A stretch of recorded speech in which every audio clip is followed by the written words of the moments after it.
Margaret Whitmore thought she was about to fire just another replaceable farmhand. But she had no idea she was seconds away from exposing her own ignorance in front of everyone who worked her land.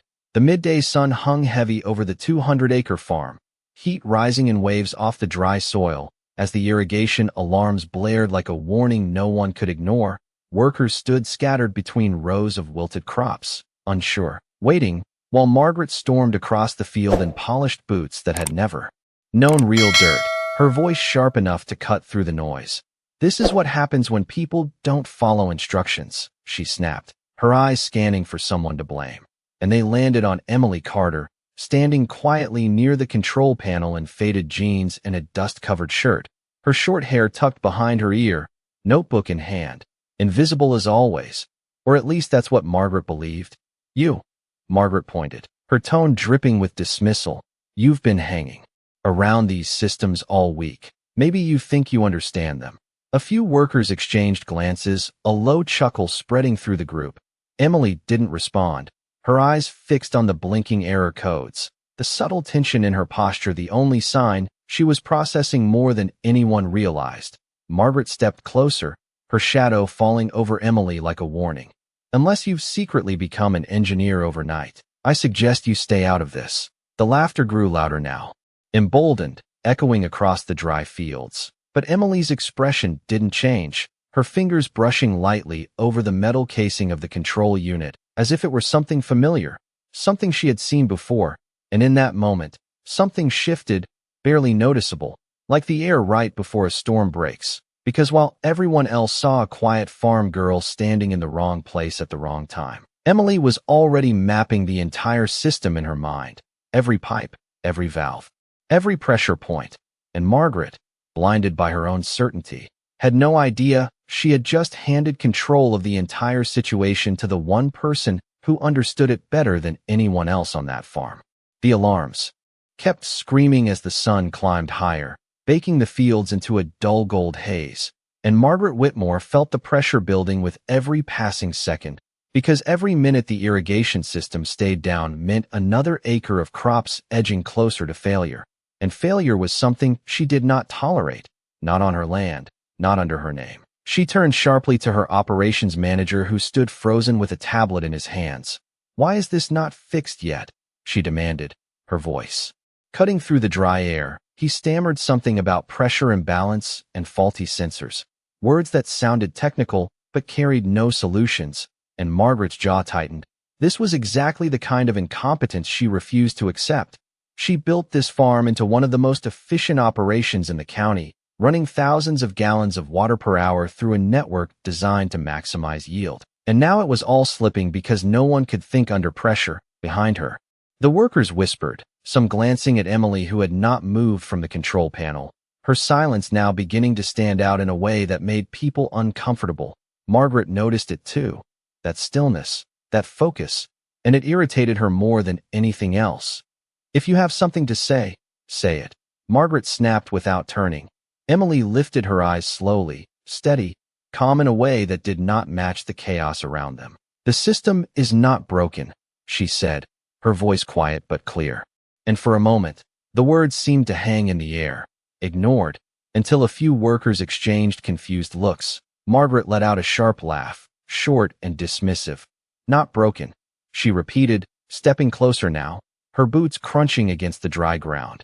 "We have alarms, we have shut down lines, we are losing pressure across 3 zones. But according to you, it is not broken."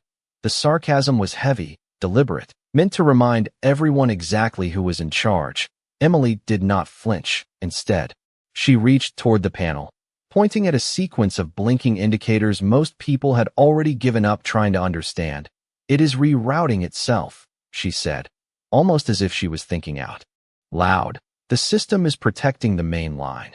The words were precise, technical, and for the first time, the manager hesitated, his brow furrowing as he followed her gesture. Margaret noticed that hesitation immediately, and something cold flickered behind her eyes, because doubt was dangerous, especially when it started spreading in front of her workers. "Enough," she said sharply, stepping between Emily and the panel. "We do not have time for guesses." But the truth was already shifting. Beneath her feet, Because for the first time since the alarms began, someone was not panicking, someone was not guessing, and whether Margaret liked it or not, everyone could feel it. The tension thickened under the relentless heat as the system continued its uneven rhythm, valves clicking on and off in a pattern no one could quite predict, and Margaret Whitmore stood there, arms crossed tightly, watching the control panel like it had personally offended her authority, because nothing frustrated her more than something she could not immediately command into submission. The workers had grown quiet now, their earlier laughter fading into uncertainty as Emily Carter remained beside the panel, calm, observant, almost detached from the rising urgency. The operations manager cleared his throat, glancing between Margaret and Emily. She might be right about the rerouting, he said carefully, as if testing the weight of his own words. Margaret's head snapped toward him, disbelief flashing across her face. You are taking technical advice from someone who spends her day checking soil moisture by hand, she said sharply, but the edge in her voice was no longer just anger. It carried something else now, something closer to unease, because the system was behaving exactly as Emily had described, compensating, protecting, adjusting in ways that did not match a simple failure. Emily stepped slightly closer again, not challenging, not aggressive, just steady. If the pressure drops below 40 psi, the system diverts to the main line to prevent damage, she explained quietly, her eyes never leaving the indicators. But it is overcorrecting because one of the upstream sensors is feeding false data. The words landed differently this time. No laughter followed. Instead, the manager leaned in, his fingers moving across the tablet as he checked the readings, and then his expression shifted, subtle but unmistakable. Zone 3 sensor is showing negative flow, he murmured, more to himself than anyone else. Margaret felt the shift ripple through the group. The way attention was no longer centered on her commands, but on Emily's explanation, and that shift unsettled her more than the malfunction itself. That does not prove anything, she insisted. Though her voice had lost some of its earlier certainty, Emily nodded slightly, acknowledging the point without conceding it. It proves the system is doing exactly what it was designed to do, she said, then paused, her gaze lifting for the first time to meet Margaret's directly, calm, unwavering. It is just reacting to the wrong signal. The air seemed to still around them, the heat, the noise, the tension all narrowing into that single moment, because what Emily was offering was not a guess. It was clarity, and clarity was something no one else had been able to provide. Margaret hesitated, just for a fraction of a second, but it was enough for everyone to notice, enough for the balance of control to begin shifting in a way she could not easily reverse. Margaret Whitmore could feel the eyes on her now, not the usual looks of expectation or obedience, but something quieter, something that waited to see what she would do next, and that was not a position she was used to being in, not on her own land, not in front of her own people. The irrigation system pulsed unevenly behind her, a constant reminder that time was slipping away, gallons of water misdirected every minute, acres of crops hanging in the balance, and yet the only person who seemed completely certain of what was happening was the one she had dismissed moments ago. Emily Carter stood still beside the panel, not pushing, not insisting, simply present with a kind of quiet confidence that made the silence heavier. The operations manager shifted his weight and glanced again at his tablet. The pressure is dropping in Zone 4 now, he said, his voice lower, more cautious, as if he was no longer entirely sure whose direction to follow. Margaret exhaled slowly, trying to regain control of the moment. We do not have time for theory, she said, though the sharpness had dulled just enough to reveal the strain beneath it. Emily nodded once, acknowledging the urgency. Then let me show you, she replied, and there was no challenge in her tone, no defiance, just a simple statement that landed with more weight than any argument could have. A few workers exchanged glances again, this time without laughter, without sarcasm, just curiosity, because something about the way she spoke made it difficult to dismiss her twice. Margaret hesitated, her eyes narrowing slightly as she studied Emily, searching for hesitation, for doubt, for anything that would justify shutting her down again. But there was nothing there, just steady focus, and for a brief moment, the cost of being wrong felt heavier than the cost of letting her try. You have 2 minutes, Margaret said finally, her voice tight, controlled, but no longer absolute. And the moment the words left her mouth, the shift became undeniable. Emily stepped forward without hesitation, her hands moving across the panel with practiced precision, not rushing, not guessing, but adjusting controls in a sequence that suggested familiarity far beyond observation. Valves responded, indicators flickered. The system began to settle into a new rhythm, and as the first steady line of pressure returned on the display, a quiet realization spread through the group, slow but unmistakable, that they were watching someone who was not simply trying to fix the problem, but someone who understood it from the inside out. And Margaret, standing just a step behind her, felt something she had not expected to feel that day. Not anger, not control, but the uncomfortable weight of being completely, undeniably wrong.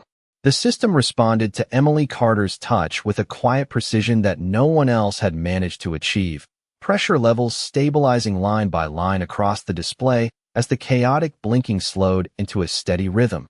And for the first time since the alarms began, the harsh mechanical noise softened into something controlled, something intentional. The workers leaned in without realizing it, drawn not by orders, but by the unfolding clarity of what they were witnessing. Emily moved from one control to another with measured confidence, adjusting a valve here, recalibrating a threshold there, each action deliberate, each change producing immediate, visible results. The operations manager stared at his tablet, eyes widening slightly as the numbers corrected themselves in real time.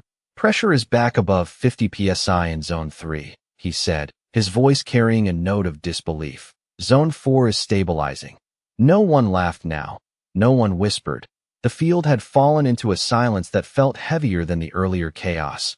Margaret Whitmore stood just behind Emily, her arms no longer crossed. Her posture subtly shifted from command to observation, and that shift did not go unnoticed, because the authority she had carried so confidently moments ago was now being quietly rewritten in front of everyone. Emily paused briefly, studying the panel one last time, her eyes moving across the system as if confirming something only she could fully see. Then she reached for a final adjustment, a small correction that most would have overlooked, and as she made it, the last warning indicator blinked once, then disappeared. The system settled completely. Water flowed evenly across the fields once again, sprinklers rising in synchronized motion, sending arcs of water over rows that had been minutes away from damage. The transformation was immediate, undeniable, and for a moment, no one spoke. The only sound was the steady rush of water returning life to the soil. Margaret took a slow step forward, her gaze fixed on the panel, then on Emily, searching for an explanation that would make sense of what she had just seen. But there was no simple explanation, not one that fit the image she had constructed of this quiet farmhand. That was not luck, the manager said, under his breath, almost involuntarily. And that single sentence seemed to confirm what everyone else was already thinking. Margaret's voice came a moment later, quieter than before, stripped of its earlier certainty. "How did you know?" she asked, and this time, it was not a challenge. It was a question, real and unguarded, hanging in the air as Emily turned slightly, her expression calm, her presence unchanged, as if nothing extraordinary had just happened at all. And that calm, more than anything else, made it clear that this was not the first time she had done something like this. Emily Carter did not answer right away, and that pause stretched just long enough to pull every eye toward her, the kind of silence that made people uneasy because it felt intentional, not uncertain. She wiped her hands slowly, almost absent-mindedly, while her gaze drifted back to the now stable panel, confirming what she already knew. Everything was holding, everything was working exactly as it should. Only then did she speak, her voice calm, unhurried, because it is doing exactly what it was designed to do. And this time, the words did not fade into the air. They landed, heavy, deliberate. The operations manager frowned, replaying her earlier explanation, connecting pieces he had missed under pressure. "But no one here designed this system," he said quietly. And that was when the tension shifted again, sharper now. Margaret Whitmore's eyes narrowed, not with anger, but with focus, with calculation. Because something about that statement did not sit right. She knew the contracts, the consultants, the engineers she had paid. She had signed every approval herself. "What exactly are you saying?" Margaret asked, her voice lower now, measured. Emily looked at the panel, her fingers resting lightly against the metal like it belonged to her in a way no one else understood. 5 years ago, when this system was installed, she said, each word precise, controlled. It was designed to adapt under stress, not collapse under it. The workers shifted, memories resurfacing, the trucks, the engineers, the long weeks of installation. And right now, Emily added, her eyes lifting slightly, it is not failing, it is compensating. The manager glanced back at his tablet, then at the system, and slowly nodded, almost without realizing it.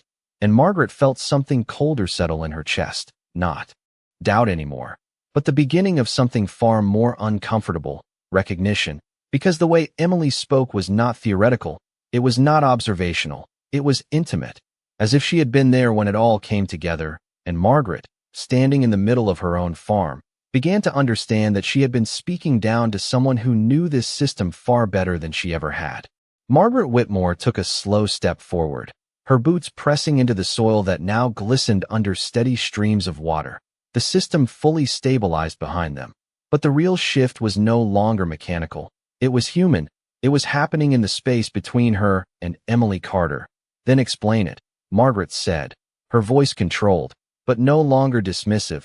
There was something sharper underneath now, not authority, but urgency. Emily did not hesitate. She reached toward the panel again, pointing to a sequence most had ignored. The upstream sensor in Zone 3 is feeding incorrect pressure data, she said. So the system reroutes to protect the main line.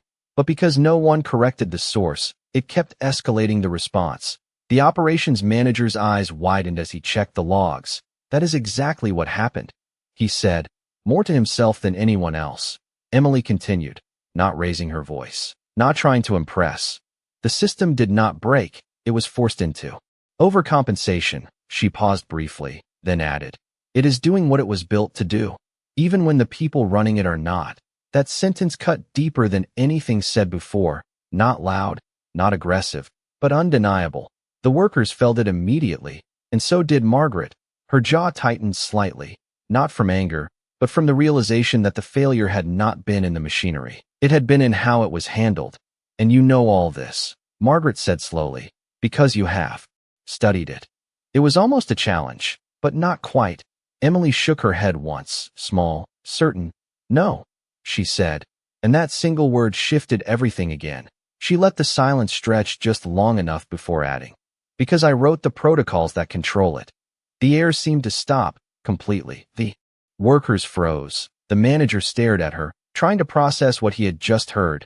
And Margaret, for the first time that day, had no immediate response, because this was no longer about skill, or observation, or experience. This was something else entirely, something that rewrote every assumption she had made in the past 10 minutes. No one moved, no one spoke. The entire field suspended in a silence so complete it felt unreal, as if even the sound of water flowing across the crops had faded into the background. Margaret Whitmore stared at Emily Carter, searching for hesitation, for doubt, for anything that might suggest exaggeration. But there was none, only that same steady composure, the kind that did not need to defend itself. The operations manager let out a quiet breath, almost involuntary. You wrote the system, he repeated, and this time it was not a question. It was confirmation. Emily met Margaret's gaze directly now, no deflection, no redirection. I led the design team, she said simply, and the words carried no pride, no need to impress, which made them land even harder. Margaret felt it fully then, the shift she could no longer deny, the realization that the person she had dismissed, mocked, and nearly removed from her farm was the very person who had built the system that sustained it. She glanced briefly at the panel, then at the field stretching across hundreds of acres, all of it dependent on something she had never truly understood, and then back at Emily. And you chose to work here, Margaret said quietly, not accusing, not questioning, just trying to understand how someone with that level of knowledge had ended up standing in dust-covered boots among her workers. Emily looked out across the field, watching the steady arcs of water restoring what had nearly been lost. I wanted to see how it was actually being used, she said, her voice calm, reflective. Then she added, just softly enough to force everyone to listen closely. And now I know. Margaret did not respond, because there was nothing left to say. The lesson had already landed, not through confrontation, not through force, but through something far more difficult to ignore. And as the system continued to run exactly as it had been designed to, the entire field stood in silence, watching the one person they had all underestimated become the one they could no longer overlook. The air did not move, not even a whisper of wind across the rows of crops, as Emily Carter's words settled into the silence. And for the first time that day, Margaret Whitmore had nothing to say. Her gaze lingered on Emily, searching for any sign of exaggeration, any hint that this was some misunderstanding she could still control. But there was none, only that same steady composure, the kind that did not need to prove itself twice. The operations manager shifted slightly, breaking the stillness with a quiet exhale. "If that is true," he said carefully, "then she is not just familiar with the system, she built it." The sentence landed with a quiet finality, and no one argued, because the evidence had already been laid out in front of them. The precision, the speed, the certainty. Margaret felt it fully now, the realization she had resisted only moments ago. And with it came something far heavier than embarrassment. It was the understanding that she had dismissed the one person who had the deepest knowledge of her entire operation, right in front of everyone. She straightened slightly, but the authority in her posture had changed, no longer absolute, no longer unquestioned. "Why are you here?" Margaret asked finally, her voice low, stripped of its earlier edge. It was not an accusation, not even a demand. It was a question that carried more weight than anything she had said before. Emily looked out across the field for a moment, at the water now flowing evenly, at the crops recovering under the steady rhythm she had restored. Then she turned back, her expression calm, almost reflective. "Because systems are only as strong as the people who run them," she said quietly, and the simplicity of the answer made it harder to ignore. Margaret absorbed the words slowly, her eyes shifting briefly to the workers, to the system, to the land she had built her name on. And for the first time, she saw the gap between control and understanding, between ownership and respect. She took a small step back, not retreating, but recalibrating. "And what happens?" Margaret said after a moment, her voice steadier now, but no longer sharp. "When people stop listening." Emily met her gaze, unwavering, and there was no hesitation in her response. "Then the system does exactly what it was designed to do," she said, pausing just long enough for the meaning to settle. "It reveals the weak points." The words hung in the air, quiet but undeniable, and no one spoke after that, because the lesson had already landed, not through force, not through argument, but through something far more difficult to dismiss. And as the water continued to flow across the fields, restoring what had nearly been lost, Margaret Whitmore stood there in silence.